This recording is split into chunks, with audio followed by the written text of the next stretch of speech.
好来，乡亲啊，今仔日是这个劳动节3天连假的上尾一天，受到东北季风甲南方混合影响，这个水汽是明显来增加。台湾各地拢真会落雨，北台湾的低温落降到15度。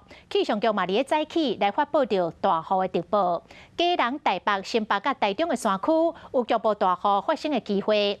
啊，这2天的天气拢是安尼湿湿凉凉。明仔载到后日，雨会小可较消停。拜四了后，就会较好天。但是过大路，大家毋是惊雨伞，也无就是滴无啊。天气乌阴天，连假就要结束，民众心情就亲像落雨天共款，凉冷啊凉冷。下昼上低温伫咧台中12度8，虽然伫要收假，不过湿湿凉凉的天气会继续陪伴大家。下雨的云系呢，从台湾的西南边往台湾这边通过。今天的话，尤其是在山区或是中南部地区这边，降雨是比较明显的。不过各地都有出现局部较大雨势发生的机会。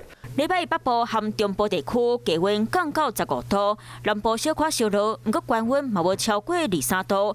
东北部是落伫咧18到23度中。啊，若拜二同款乌阴天，西半部会转做局部阵雨。爱等到礼拜4过了后，才会变好天。到了礼拜4、礼拜5是这个礼拜水汽最少的时间点，但是在比较偏东风、东北风影响之下，北部、东半部还是有些短暂的阵雨。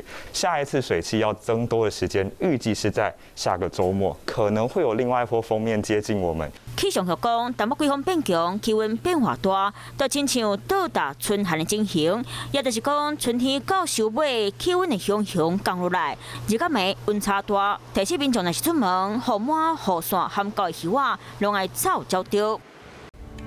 我是陈雅玲，想要跟我一起从零掌握天下事吗？赶紧按下华视新闻 YouTube 频道的订阅按钮，开启小铃铛，跟我一起探讨公共议题，给您最专业的华视新闻。